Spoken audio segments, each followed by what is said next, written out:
ವಸ್ತುನಿಷ್ಠತೆ, ವಿಶ್ವಾಸಾರ್ಹತೆ, ನಿಖರತೆಗಾಗಿ ನೋಡ್ತಾ ಇರಿ ನ್ಯೂಸ್ ಪುತ್ತೂರು, ಜನಮನದ ಪ್ರತಿಧ್ವನಿ. ಶುಭ ಮುಂಜಾನೆ. ನಾನು ಶ್ರೀಮಾ. ಇಂದಿನ ಮುಖ್ಯಾಂಶಗಳು.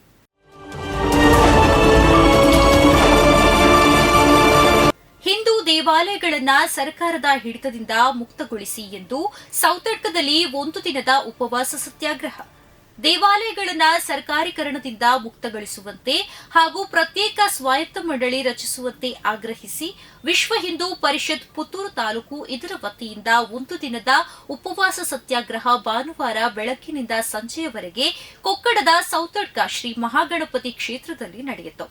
28 ಗಂಟೆಗಳ ಬಳಿಕ ಮಮ್ತಾಜ್ ಅಲಿ ಮೃತದೇಹ ಪತ್ತೆ. ಮಾಜಿ ಶಾಸಕ ಮೊಯ್ದೀನ್ ಬಾಬಾ ಅವರ ಸೋದರ ಮಮ್ತಾಜ್ ಅಲಿ ನಾಪತ್ತೆಯಾದ 28 ತಾಸುಗಳ ಬಳಿಕ ಮೃತದೇಹ ಪತ್ತೆಯಾಗಿದೆ. ಮಂಗಳೂರಿನ ಕೂಳೂರಿನ ಸೇತುವೆ ಬಳಿಯಲ್ಲೇ ಮಮ್ತಾಜ್ ಅಲಿ ಶವ ಪತ್ತೆಯಾಗಿದೆ. ಮುಳುಗು ತಜ್ಞ ಮೃತದೇಹವನ್ನ ಹೊರತೆಗೆದಿದ್ದು ಶವ ಕಂಡು ಮಾಜಿ ಶಾಸಕ ಮೊಯ್ದೀನ್ ಬಾಬಾ ಕಣ್ಣೀರು ಹಾಕಿದ್ದಾರೆ.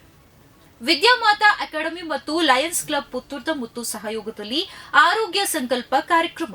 ಭಾಗಿಯಾದ ವಿದ್ಯಾಮಾತಾ ಅಕಾಡೆಮಿಯ 100 ವಿದ್ಯಾರ್ಥಿಗಳು.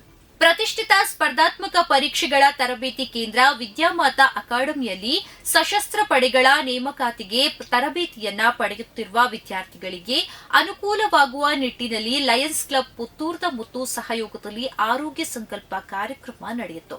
ಮುಡಾ ಹಗರಣದಲ್ಲಿ ಸಚಿವ ಬೈರತಿ ಸುರೇಶ್ ಎಸ್ಪಿ ಸಜ್ಜಿತ್ ವಿರುದ್ಧ ದೂರು. ಮೈಸೂರು ನಗರಾಭಿವೃದ್ಧಿ ಪ್ರಾಧಿಕಾರದ ಕಡತ ನಾಪತ್ತೆಯಾದ ಪ್ರಕರಣಕ್ಕೆ ಸಂಬಂಧಿಸಿದಂತೆ ಸಚಿವ ಬೈರತಿ ಸುರೇಶ್ ಮತ್ತು ಹಿಂದಿನ ಲೋಕಾಯುಕ್ತ ಎಸ್ಪಿ ಸಚಿತ್ ವಿರುದ್ಧ ಆರ್ಟಿಐ ಕಾರ್ಯಕರ್ತ ಸ್ನೇಹಮಯಿ ಕೃಷ್ಣ ದೂರು ನೀಡಿದ್ದಾರೆ.